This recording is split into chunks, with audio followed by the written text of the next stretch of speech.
গল্পদাদুর আসরে আজকের বিশেষ নিবেদন সমরেশ মজুমদারের লেখা দায়মুক্ত। এটি একটি ভিন্ন স্বাদের গল্প। এই গল্পটি পত্রভারতী কর্তৃক প্রকাশিত ও হেমপ্রভা প্রিন্টিং হাউস কর্তৃক মুদ্রিত। অভিনয় ও পাঠে অংশগ্রহণ করেছেন অশোক, অভিজিৎ, আরতি ও মৌসুমী। শুরু হচ্ছে সমরেশ মজুমদারের লেখা দায়মুক্ত।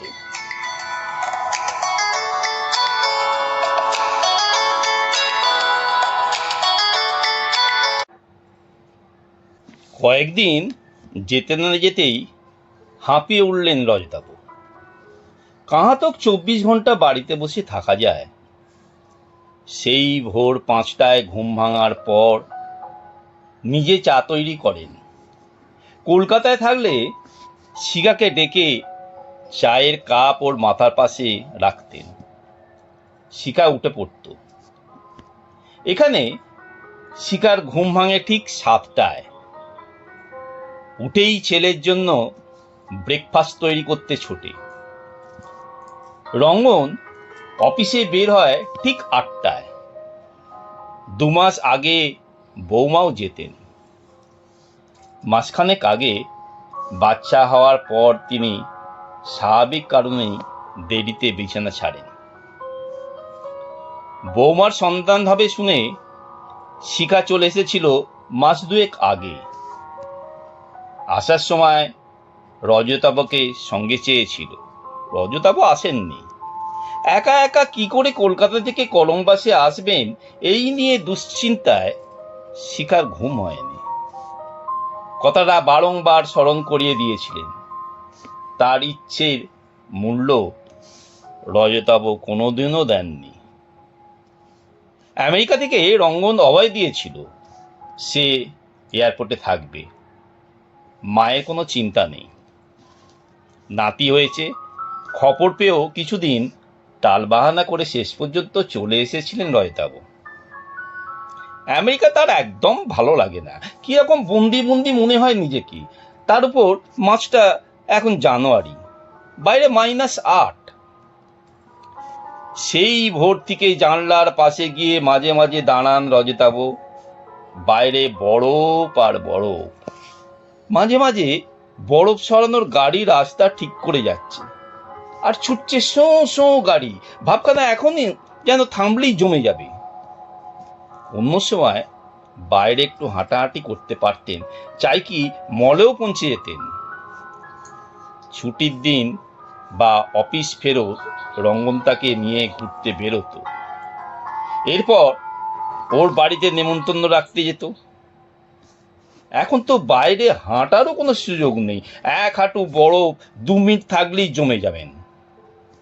অফিসের পর রঙ্গন বাড়ি ফেরে অবশ্য বলে, যাবে কি নাকি কোথাও? কোথায় যাবেন? গেলে তো গাড়ির বাইরে পা দেওয়া যাবে না। ছেলের সঙ্গে কত আর বড় বড় ডিপার্টমেন্টাল শপে ঘুরে বেড়াবেন? অতএব সময় কাটছে টিভি দেখে। শিখার এসব সমস্যা নেই। বৌমার শরীর দুর্বল বলে সেই সংসার সামলাচ্ছে। কত আধুনিক ব্যবস্থা এখানে। যা ইচ্ছায় রান্না করা যায়। তারপর 1 মাসের বাচ্চাটা তো আছেই। তাকে নিয়ে কাজের বাইরে সময়টা পুতুল খেলা চলে তার। কলকাতায় থাকলে প্রায়ই তাদের বাকযুদ্ধ হয়। এখানে সেটা হচ্ছে না। রঙ্গন মদ্যপান করে না, কিন্তু বাবার জন্য স্কচ এনে দেয়। নিয়ম করে প্রতি সন্ধ্যায় 2 পেগ হুইস্কি খান তিনি। এই অভ্যেসটা হয়েছিল 50 বছরের পর, যখন তিনি কোম্পানির জেনারেল ম্যানেজার হয়েছিলেন। ছেলের দিকে তাকালে তার খুব ভালো লাগে। পড়াশোনায় তো ভালোই ছিল। তত্তর করে প্রতিটি পরীক্ষায় 80-র উপর নম্বর পেয়ে আমেরিকায় চলে এসে দিব্যি চাকরি করছে। এর মধ্যে 3 বার বাড়ি বদলেছে। প্রতিবারই বাড়ির সাইজ বেড়েছে। দেশে থাকলে প্রতি সপ্তাহে দুবার ফোন করত। বৌমাটিও মন্দ নয়, কিন্তু তাই বলে কলকাতার বন্ধু বান্ধবদের সঙ্গ থেকে বঞ্চিত হয়ে বরফের মধ্যে গৃহবন্দী হয়ে থাকার কোনো মানে হয় না। ছেলে বলল, তুমি লস অ্যাঞ্জেলেসে চলে যাও, ওখানে বরফ তো দূরের কথা, ঠান্ডাও বেশি পড়ে না। আমার বন্ধু সুব্রতকে বলেছি, ও খুব আগ্রহী, অনেক জায়গা ওর বাড়িতে, কয়েকদিন ঘুরে ফিরে বেরিয়ে এসো। না না, এ কি হয়, চিনি না জানি না। রজতাপও আপত্তি জানালেন। সুব্রতকে দেখলে কথা মনে হবে না, ও খুব খুশি হবে তোমাকে পেলে। কিন্তু রজতাপও রাজি হলেন না। শনিবার বিকেলে এই বাড়িটায় যেন উৎসব শুরু হয়। বৌমা এখন শরীরের কারণে পারছেন না, কিন্তু তার ভূমিকা শিখা নিচ্ছেন। 2:30 নাগাদ মা ছেলে বেরিয়ে যাচ্ছে বরফ ঠেলে, ফিরে আসে 5টায়। রিমোট টিপে গ্যারেজের দরজা খুলে রঙ্গন গাড়ি ঢুকিয়ে দেয় ভেতরে। সেন্ট্রালি এয়ার কন্ডিশন বাড়ির উত্তাপ গ্যারেজেও থাকে। তারপর গাড়ির ডিকি থেকে প্যাকেটের পর প্যাকেট নামায় ওরা। রজতাপও সোফায় বসে থাকেন। প্যাকেট খুলে জিনিসগুলো বের করতে করতে শিখার মুখে আলো ফোটে। কি দারুণ বেগুন! তোদের এখানে কত টাটকা আর বড় সবজি, আমাদের এখানে চোখেই দেখিনি। কই মাছটা দেখা তোর বাবাকে, 10 ইঞ্চি লম্বা। ইলিশের সময় বাজার থেকে 1 কেজির বেশি নিয়েই আসতে পারে না, অথচ এখানকার বাংলাদেশিদের দোকানে 2.5 কেজি ইলিশের ছড়াছড়ি। তোর এখানে না এলে এসবের দেখাই পেতাম না। শুনতে শুনতে মুখ না খুলে পারেন না রজতাপু। বেশ তো, বাকি জীবনটা এখানেই থেকে যাও, নয়ন ভরে দেখে যেতে পারবে। ছেলে মাথা নড়লাম। নোমর বাবা। শিখা বলল, দেখলি, সব সময় আমাকে না খোঁচালে ওর ভাত হজম হয় না। হ্যাঁ, খাওয়ার সুখ আছে এখানে। এত বড় লবস্টার কখনো চোখেই দেখেনি রজতাপু। গাড়ি বাড়ির আরাম আছে, কিন্তু জীবন জীবন কোথায়? সেই সকালে বেরিয়ে যায় ছেলেটা, ফেরে সন্ধ্যের মুখে। বৌমাও তাই।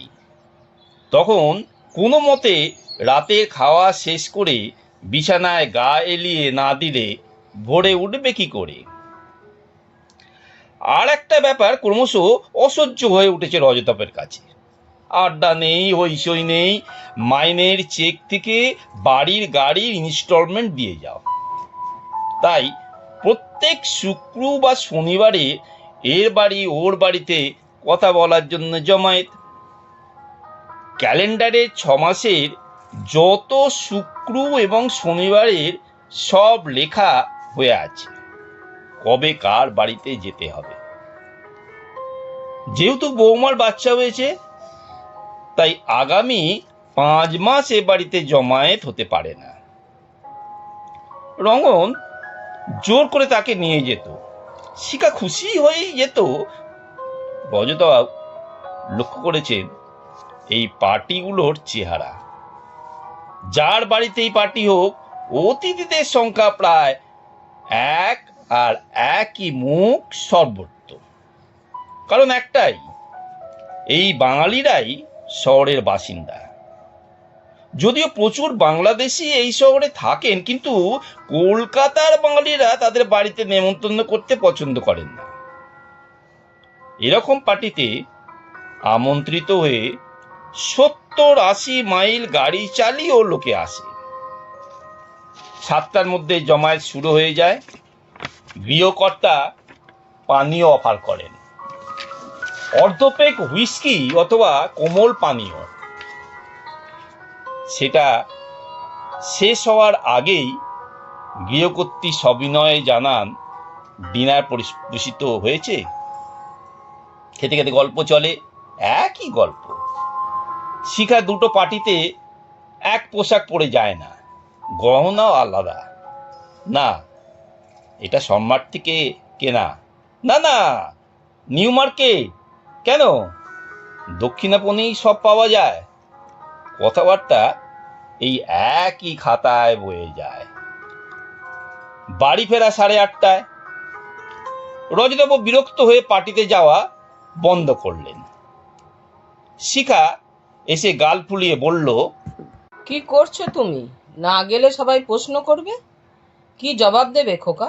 যাও কিছু বলবে, বৌমার শরীর খারাপ, তাই বাড়িতে আছি। আশ্চর্য, বৌমার শরীর খারাপ হলে আমার বাড়িতে থাকার কথা। তাহলে বলে দিও পেট খারাপ হয়েছে আমার। তার মানে ছেলের সম্মান রাখতে তুমি যাবে না?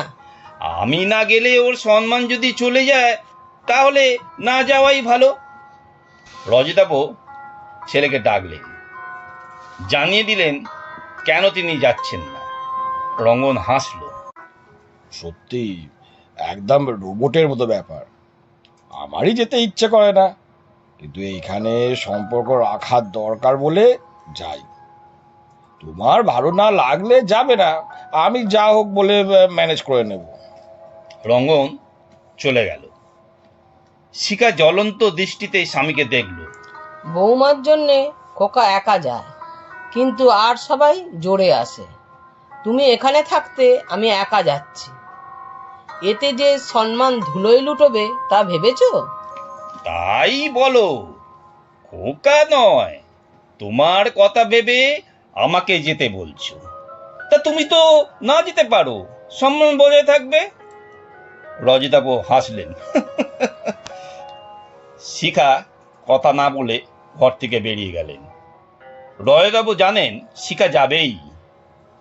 এখানকার তরুণী মহলে শিখার খুব খাতির হয়েছে। ওর কাছ থেকে সবাই বিভিন্ন রান্নার রেসিপি জেনে নেয়। পরদিন দুপুরে রোদ উঠল, বেশ কড়া রোদ। বরফও গলতে শুরু করলো। ভরসা পেলেন রজতাভ। আপাতমস্তক গরম কাপড় মুড়ে তিনি বাড়ি থেকে বের হলেন। রাস্তায় মোড় অব্দি গিয়েছেন। মনে হলো সারা শরীরে কাঁপুনি হচ্ছে। হঠাৎ গাড়িটাকে দেখতে পেলেন, রঙ্গনের গাড়ি। চিৎকার করে বলে উঠছে, উঠে পড়ো, জলদি! উঠতে গিয়ে দেখলেন পা এগোচ্ছে না। কথা বলতে বলতে গেলে শব্দ হারিয়ে গেল। রঙ্গন দ্রুত নেমে এসে তাকে টেনে তুলল গাড়িতে। গাড়ির ভেতরটা মেশিন গরম রেখেছে। পেছনের সিটে শুয়ে দিয়ে বাড়ি ফিরে গেল রঙ্গন। দড়াদড়ি করে তাকে শোয়ানো হলো বিছানায়। টেলিফোন পেয়ে ছুটে এলো রঙ্গনের বাঙালি ডাক্তার বন্ধু। ইঞ্জেকশন দিল সে। বলল, ঘন্টা তিনেকের মধ্যে বোঝা যাবে হাসপাতালে নিয়ে যেতে হবে কিনা। মেসমশাইয়ের ইন্স্যুরেন্স করা আছে তো? শিখা জানে না। রঙ্গন দ্রুত রজতাভর পাসপোর্টে যে ব্যাগ থাকে সেটা খুঁটিয়ে দেখল।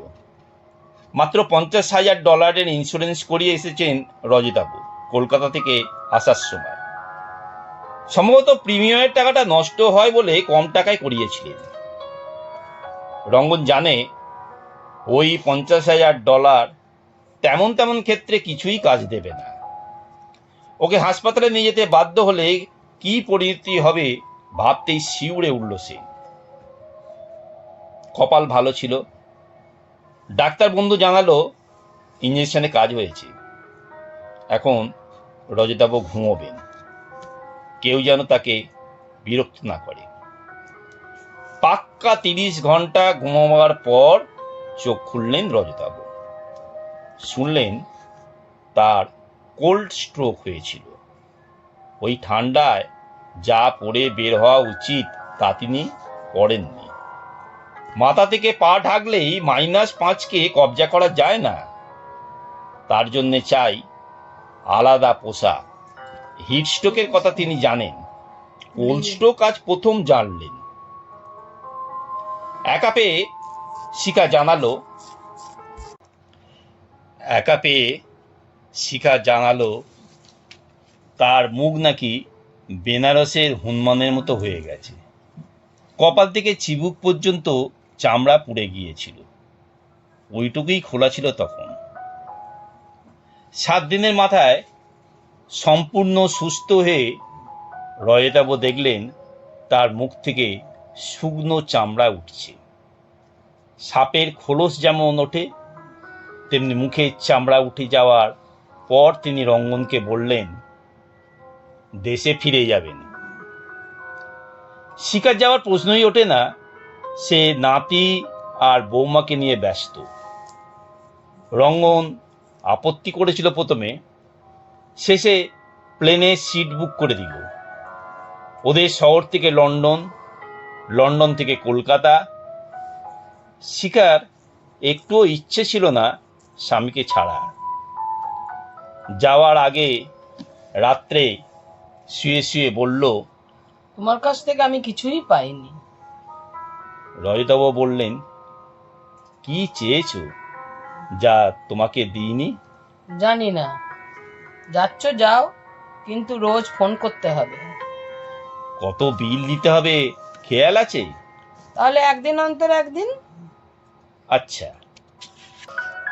আর একটা কথা, আমাদের বেডরুমে শোবে না, তাহলে কোথায় শোবো? অন্য কোনো ঘরে, খোকার ঘরে। বেশ, তাই হবে। রজতাভ আর তর্ক করতে চাইলেন না। রঙ্গন এলো তাকে এয়ারপোর্টে ছাড়তে।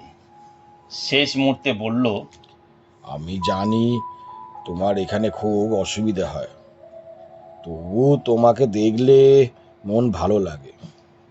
রজতাভ ছেলের কাঁধে হাত রেখে বললেন, আমি মরে গেলে তুই তোর মাকে এখানে নিয়ে আসিস। কলকাতার বাড়ি বিক্রি করে দিবি। তুই তো কখনো কলকাতায় ফিরে যেতে পারবি না। অনেস্টলি বলছি বাবা, ফিরে যেতে চাইলেও যেতে পারবো না। এই বাড়িটা কিনেছি 25 বছরের ইনস্টলমেন্টে। তাছাড়া আমি চাকরি পেতে পারি, কিন্তু তোমার বৌমা ওখানে গেলে হাউসওয়াইফ হয়ে থাকবে, সেটা আরো কিছুতেই পারবে না। আমি জানি, তাই বলছি বাড়িটাকে রেখে কোনো লাভ নেই। এখন এইসব কথা বলবে না। ছেলের মুখটায় এখনো ওর ছেলেবেলার অভিমান। এখনো যে এইটুকু বেঁচে আছে তা দেখে খুব খুশি হলেন রজতাভ। লন্ডনে নামলেন সকাল 8টায়। এখানে ঘন্টা 5 বসে থাকতে হবে। ট্রানজিট লাউঞ্জে পৌঁছে বোর্ড দেখলেন। হিথ্রো এয়ারপোর্ট থেকে পৃথিবীর বিভিন্ন দেশে প্লেন যাচ্ছে। তারা কখন কোন গেট থেকে ছাড়ছে তার বর্ণনা দেওয়া আছে। তার প্লেনের কোনো খবর নেই। মালপত্র যা ছিল তা আমেরিকায় বোর্ডিংয়ে কার্ড নেওয়ার সময় প্লেন কোম্পানিকে দিয়ে দিয়েছেন। খালি হাতে ঘুরতে লাগলেন রজতাভ। দুপাশে ডিউটি ফ্রি শপের আকর্ষণ। কয়েকটা দোকানে ঘুরতেই বুঝলেন নামেই ডিউটি ফ্রি শপ। যে কোনো জিনিসের দাম আকাশ ছোঁয়া। লন্ডন শহরে এর চেয়ে সস্তায় পাওয়া যায়। হাঁটতে হাঁটতে একটা লাউঞ্জে চলে এলেন রজতাভ। অনেক যাত্রী সেই লাউঞ্জের সোফায় বসে আছেন। এরা নিশ্চয়ই দূর থেকে আসছেন, অন্য ফ্লাইট ধরবেন। হঠাৎ নজর পড়ল এক মহিলার উপর। দারুণ ফর্সা, লম্বা, সুন্দর শরীর, তবে বয়স 60 কম নয়। পরনে অফ হোয়াইট শাড়ি। মনে হলো এই মহিলা যৌবনে ডানা কাটা সুন্দরী ছিলেন। এর বসে থাকার ভঙ্গিতে ব্যক্তিত্ব স্পষ্ট। ভদ্রমহিলা মুখ ফেরাতেই চোখ সরিয়ে নিলেন রজতাভ। এই 70-এর কাছাকাছি এসে তিনি এমন কিছু করতে পারেন না যা 18-19 মানায়। রজতাভ কাঁচের দেওয়ালের কাছে গেলেন। ওপাশে হিথ্রো এয়ারপোর্টে রানওয়েতে কর্মব্যস্ততা চলছে। গোটা পৃথিবী থেকে উড়ে আসা প্লেনগুলো স্বচ্ছন্দে নামছে, আবার উড়ে যাচ্ছে। হঠাৎ নাকে মিষ্টি গন্ধ লাগলো। ঘুরে তাকাতেই অবাক হলেন, সেই মহিলা উঠে এসেছেন তার সামনে। চুল প্রায় সাদা, গলায় হাঁসের পায়ের দাগ। মহিলা হাসলেন। চিনতে পারছো না? এই একটি বাক্যে হুড়মুড় করে বিস্মৃতির সব দেওয়া খসে পড়ল। নিজের চোখকে বিশ্বাস করতে পারছিলেন না রজতাপু। কি করছেন না জেনেই এগিয়ে গিয়ে মহিলার হাত ধরলেন। তুমি? মাথা নাড়লেন মহিলা। তোমাকে দেখেই চিনতে পেরেছি, কিন্তু বুঝলাম তুমি পারোনি, তাই উঠে এলাম। আমি আমি ভাবতেই পারছি না লালি, তোমাকে এখন এখানে দেখব ভাবতেই পারছি না। কিন্তু তুমি খুব বদলে গেছো। কিরকম? মোটা হয়েছি? বুড়ি? দূর, তুমি আরো সুন্দরী হয়েছো। বাজে বকো না। 65 বছরের বাঙালি মেয়েকে লোকে বুড়িই বলে। 65? হ্যাঁ, তুমি আমার থেকে 3 বছরের বড়। তাই তো। চোখ বন্ধ করলেন রজতাবু। লালি হাত ছাড়িয়ে নিলেন। রজতাবু চোখ খুললেন। হ্যাঁ, ঠিক 50 বছর পরে তোমাকে দেখছি। ভাবা যায়? লালি হাসলেন। তখন যদি আমরা ঠিক করতাম 50 বছর পরে দেখা হবে, তাহলে বিশ্বাস করতাম। চুলগুলো এত উঠে গেল কেন? বাপ ঠাকুরদার দান। রয়তাও হাসলেন। তুমি কি একাই যাচ্ছ? হ্যাঁ, তুমি? আমিও। চলো ওই সোফায় বসে কথা বলি। রজতাও লালির কুনুই ধরে নিয়ে এলেন। লালি বললেন, একটু আস্তে, এখন কি অত জোরে হাঁটতে পারি? তুমি দেখছি এখনো যুবক। যুবক? করে হাসলেন রজতাবু।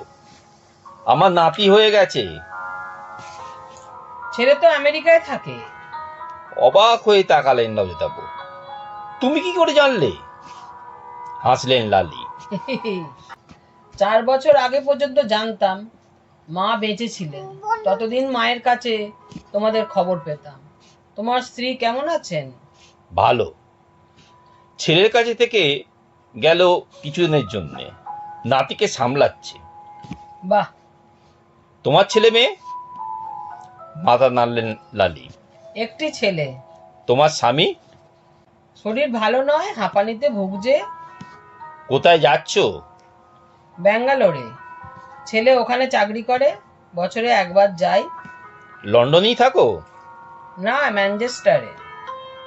লালি, তুমি সুখে আছো তো? স্পষ্ট চোখে তাকালেন লালি। স্বার্থ আর অনুকম্পা দিয়ে যে সম্পর্কের শুরু, তাতে কখনো সুখ জন্ম নেয়? ওর আত্মীয় স্বজন সবাই তো বিয়ের ব্যাপারটা জানে। 50 বছরেও সেই জানাজানি পুরনো হয়নি। মাইকে ঘোষণা চলছিল সমানে। কখন কোন গেট দিয়ে যাত্রীদের প্লেনে উঠতে হবে টিভি মনিটরে ফ্লাইট চার্জ দেখাচ্ছে। রজতাবর কলকাতার ফ্লাইটের ঘোষণা একবারও করেনি কর্তৃপক্ষ। রজতাবু বললেন, আবার কি করে দেখা হবে লালি? জানি না, হয়তো এভাবেই হয়ে যাবে। গম্ভীর হলেন রজতাবু। তোমার টেলিফোন নাম্বার পেতে পারি? একটু চুপ করে থাকলেন লালি। এই সময় মাইকে ঘোষণা করা হলো লালির ফ্লাইট তৈরি। লালি চোখ তুললেন। তোমারটা? নিশ্চয়ই। পার্স বের করে নিজের কার্ড এগিয়ে দিলেন রজতাবু। সেটা নিয়ে লালি বললেন, কিন্তু একটা শর্ত আছে। শর্ত? অবাক হলেন রজতাবু। আমরা যতদিন বেঁচে থাকবো ততদিন কেউ কাউকে ফোন করব না। সে কি? অবাক হয়ে গেলেন রজতাবু। আমরা জানবো, ইচ্ছে করলেই কথা বলে খবর নিতে পারি না। একদিন পারতাম না, কিন্তু ইচ্ছেটা কাজে লাগাবো না। লালি চোখ বন্ধ করলেন। তাহলে নাম্বার নিয়ে কি হবে? হবে, মাথা নাড়লেন লালি। তুমি এবং আমি এমন ব্যবস্থা করে যাব যাতে সেই আমাদের কেউ পৃথিবী থেকে চলে যাবে অমনি সে যে বেঁচে থাকবে সে যেন জানতে পারে, শুধু এইটুকুই। বলো, রাজি আছো? একটা বড় শ্বাস বুক নিংড়ে বেরিয়ে এলো। রজতাবু মাথা নাড়লেন। লালি তার ফোন নাম্বার লিখে দিলেন, কার্ড ব্যাগে ঢোকালেন। এখন ঘন ঘন আবেদন জানানো হচ্ছে প্লেনে ওঠার জন্য। রজতাবু লালিকে ওর প্লেনে ওঠার গেট পর্যন্ত এগিয়ে দিতে পারলেন। বোর্ডিং কার্ড নিয়ে প্লেনের কর্মচারীরা লালিকে পরীক্ষা করে ভেতরে যেতে বলল। রজতাবু আশা করেছিলেন ভেতরে যাওয়ার আগে লালি মুখ ফিরিয়ে তার দিকে তাকাবে, কিন্তু তাকালো না। কয়েক মিনিটের মধ্যেই প্লেন উড়ে গেল আকাশে। হিথ্রো এয়ারপোর্টে ট্রানজিট লাউঞ্জ যাত্রীর ভিড়ে গমগম করছে, কিন্তু রজতাবুর সবকিছু ফাঁকা বলে মনে হচ্ছিল। 50 বছর পরে দেখা হলো, অথচ শেষ 40-45 বছর লালির কথা বেমালুম ভুলেছিলেন তিনি। প্রথম 5 বছরে রাগ ছিল, জ্বালা ছিল, না পাওয়ার যন্ত্রণা কুড়ে কুড়ে খেত। নিজের যোগ্যতা এত কম ছিল যে ধিক্কার দিতে নিজেকে। তারপর সামলে নিয়েছিলেন। মোটামুটি ভালো রেজাল্ট হয়েছিল। দ্বিতীয় চাকরিটা তাকে ধীরে ধীরে তুলে নিয়ে গেছে ওপর মহলে। বিয়ে করেছেন, ছেলে হয়েছে, ভালোই ছিলেন এতকাল। লালির স্মৃতি বিস্মৃতির অতলে তলিয়ে গেল। বাল্যপ্রেমে অভিশাপ আছে, অথবা ওই বয়সে প্রেমকে কাবলাভ বলা হয়, কারণ তা কখনোই স্থায়ী হয় না বুঝে আশ্বস্ত হয়েছিলেন। কিন্তু কখনো ভাবেননি 50 বছর পরে দেখা হলে লালি বলবে সে সুখে নেই। কখনো কল্পনা করেননি লালি তার সব খবর রাখার চেষ্টা করে গেছে 4 বছর আগে পর্যন্ত। তার মানে জীবন সবসময় থিওরি মেনে চলে না। 18 বছর বয়সে রজতাবু পাড়া কাঁপানো ছেলে, ভালো ফুটবল খেলে, আশুতোষ কলেজে পড়ে, কিন্তু 7-8 জনের দল নিয়ে হকি স্টিক হাতে নিয়ে মারপিট করে নামও করে ফেলেছে। বাবার প্রচন্ড শাসন সত্ত্বেও মায়ের প্রশ্রয়ে রজতাবু কখন পাড়ার হিরো, তখনই লালির সঙ্গে দেখা। লালি তখন ক্লাস 10-এর ছাত্রী, বেলতলা স্কুলে পড়ে। ওর স্কুলে যাওয়া আসার সময় কাজের মেয়ের সঙ্গী হয়। তাকে উপেক্ষা করে বেপাড়া কিছু ছেলে লাইন মারছিল। খবর পেয়ে রজতাবু দল নিয়ে গিয়ে বেধড়ক পেটালো তাদের। পিটিয়ে থানায় গিয়ে বলল, আমাদের পাড়ার মেয়েকে বেইজ্জত করছিল বলে ওদের মেরেছি। দারোগা বললেন, ঠিক করেছো, কিন্তু দ্বিতীয়বার করলে জেলে যেতে হবে। দ্বিতীয় দিন থেকে 3 মিনিটের রাস্তা গাড়িতে যাতায়াত শুরু করলো লালি। চতুর্থ দিনে সেই গাড়ির জানলা থেকে কাগজ পড়লো রাস্তায়। গাড়ি চলে গেলে ছো মেরে কুড়িয়ে নিল রজতাবু। সুন্দর হাতের লেখা, তুমি আমার উপকার করেছো বলে কৃতজ্ঞ। বাবা তোমাকে গুন্ডা বলে। তুমি একটু ভালো হতে পারো না? কোনো নাম নেই ওপরে অথবা নিচে, কিন্তু চিঠির আদান প্রদান চলল। ওর ক্লাসে পড়ার একটি পরিচিত মেয়ের সাহায্য নিল রজতাবু। 7 নম্বর চিঠিতে নাম দেখা গেল লালি।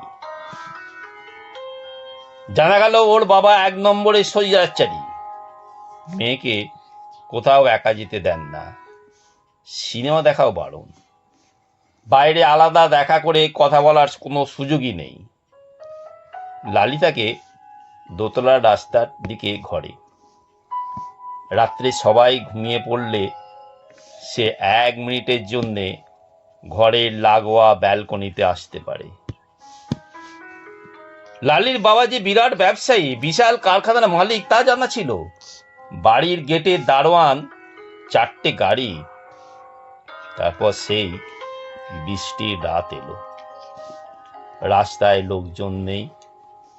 10টা নাগাদ অঝোরে ঝড়া বৃষ্টির মধ্যে রেন পাইপ বেয়ে ব্যালকনিতে উঠে গিয়েছিল রজতাবু।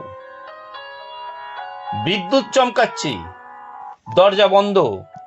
কয়েকবার টোকা দেওয়ার পর ভীত গলা কানে এলো। কে? আমি রজতাবু। দরজা খুলে গেল। ভেজা জামা কাপড় নিয়ে ঘরে ঢুকে সে দেখলো হালকা নীল আলো জ্বলছে। ভয়ে কুঁকড়ে যাওয়া লালি মুখ হাত চাপা দিয়ে বলল, কিভাবে এলে? বাবা যদি জানতে পারে? পারবে না, শুধু তুমি বলো, ডু ইউ লাভ মি? মুখে কিছু বলেনি লালি, শুধু দ্রুত ঘাড় নেড়ে হ্যাঁ বলেছিল। এত কাছে দাঁড়িয়ে নীল আলোয় স্নান করলো লালির ফর্সা মুখ। গলা হাত থেকে রজতাবর মুগ্ধতা বাড়ছিল। তখনই কুকুরের ডাক শোনা গেল। লালি ভয়ে চিৎকার করে উঠল। যাও, চলে যাও প্লিজ, এখনই সবাই চলে আসবে। দাঁড়ায়নি রজতাবু। যে পথে এসেছিল সেই পথেই নেমে গিয়েছিল রাস্তায়। পরের দিন দেখা গেল রেন পাইপে কাঁটা তার লাগানো হয়েছে। 7 দিনের মধ্যে পাত্র পাওয়া গেল। ছেলেটি ব্রিলিয়েন্ট।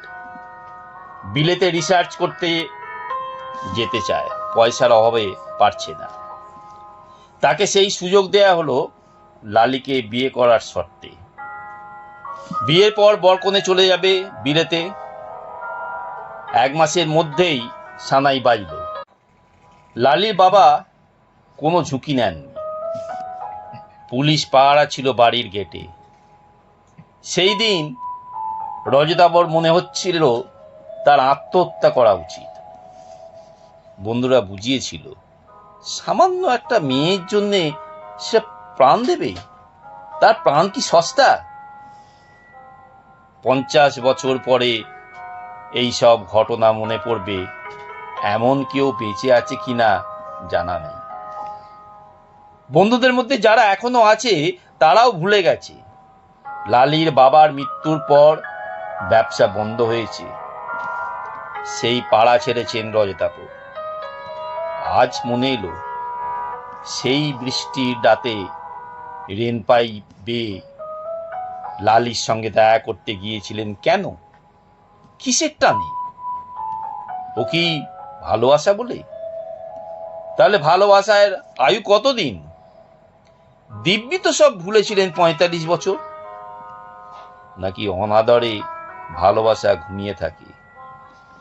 ঘুমোয় কিন্তু মরে না। কলকাতায় এলেন। ফাঁকা বাড়ি, একটুও ভালো লাগছিল না তার। অথচ কলকাতায় ফিরে আসার জন্যে ওখানে ছটফট করছিলেন।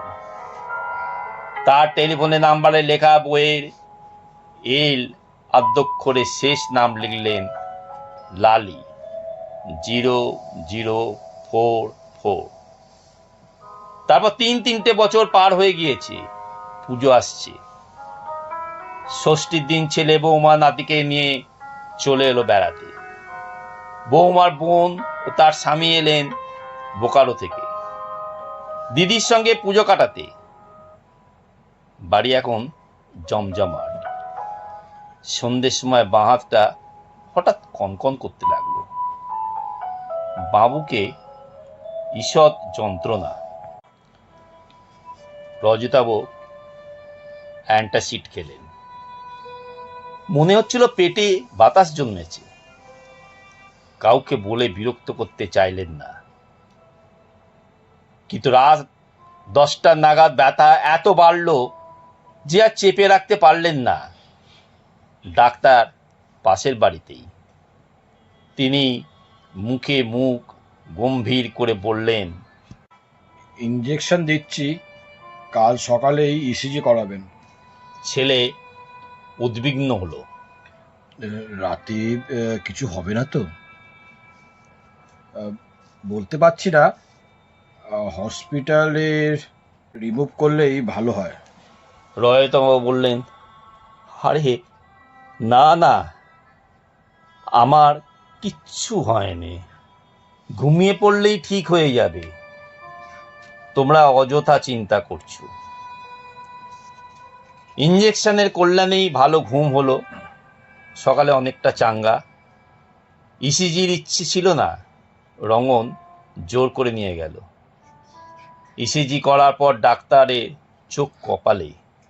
রঙনকে আলাদা ডেকে জিজ্ঞেস করেন, কি হয় বাবা? এখনই হাসপাতালে নিয়ে যান, খুব খারাপ অবস্থা। রঙ্গনের এক সহপাঠী অ্যাপোলো হাসপাতালের ডাক্তার, সে বলল, নিয়ে আয় নিয়ে আয়। হাসপাতালে আবার ইসিজি করা হলো। করার পর সিদ্ধান্ত নেওয়া হলো অ্যাঞ্জিওগ্রাফ করা হবে। সেটা করা হলো বিকালবেলায়। দেখা গেল রজতাবর হৃৎপিণ্ডগামী রক্তবাহী শিরাগুলো 90 ভাগ অকেজ হয়ে গেছে। আগামীকালই বাইপাস অপারেশন করা দরকার। পরের দিন সকালে ঘুম ভাঙল রজতাবর। বুকটা খুব ভারী। শুনলেন আজ তার অপারেশন হবে। কাল থেকে সমানে ওষুধ চলছে। আর তখনই মনে পড়ল, যদি অপারেশন টেবিলে মরে যান তাহলে কি হবে? লালিকে তিনি জানাবেন কি করে? কথার খেলাফ হয়ে যাবে। সকাল 9:30 ওরা সবাই এলো। ছেলে বলল, কোনো ভয় নেই বাবা, আজকাল বাইপাস ডাল ভাত হয়ে গেছে, নার্ভাস হয়েও না। বৌমা বললেন, ওখানে তো বাইপাস হওয়ার পরের দিনই পেশেন্টকে হাঁটায়। বৌমার বোনের স্বামী বলল, আমার বাবার হয়েছিল 5 বছর আগে, এখন নর্মাল লাইফ, কোনো চিন্তা করবেন না। চুপচাপ শুনলেন রয়তাবু। তারপর বললেন, ভালো হলে ভালো, যদি তা না হয় তাহলে মাকে তোমার কাছে নিয়ে যেও, বাড়ি বিক্রি করে দিও। শিখা কেঁদে উঠল। রঙ্গন চাপা গলায় বলল, মা। রঙ্গন মৃদুস্বরে ডাকলেন, রজতাবু, বলো। একটা অনুরোধ রাখবে? নিশ্চয়ই, বলো। আমার যদি কিছু হয় বলে মুখ তুলতেই বৌমার সঙ্গে চোকাচুকি হলো। তারপর ওর বোনের সঙ্গে। তখনই মনে হলো, এরা কি ভাববে? বুড়ো বয়সে প্রেম করছেন, প্রেমিকাকে জানাতে চাইছেন তিনি নেই। ভাবতেই কিরকম কুঁকড়ে গেলেন তিনি। তোমার কিছু হবে না বাবা, তবু বলো, নিশ্চয় রাখবো। একটা ফোন। মনস্থির করতে পারছিলেন না তিনি। কাউকে ফোন করতে হবে? রঙ্গন জানতে চাইল। হঠাৎ শিকার যেন মনে পড়ে গেল। খোকা, ওই ফোনটা। বৌমা বললেন, আহ মা, আপনাকে নিষেধ করা হয়েছিল। রজতাবু তাকালেন শিখার দিকে। কি বলছো তুমি, বলো। হকচকিয়ে গেল শিখা। না মানে, আচ্ছা, লালি বলে কাউকে চেনো? সঙ্গে সঙ্গে চোখ বন্ধ করলেন রয়তাবু। কেঁপে উঠলেন। নার্স এলো এই সময়। আপনারা এবার যান, পেশেন্টকে তৈরি করতে হবে। সবাই নড়ল। রঙ্গন ঝুঁকে বলল, কি করতে বলছিলে বাবা? মাথা নাড়লেন রয়তাবু। না, তার আর দরকার নেই।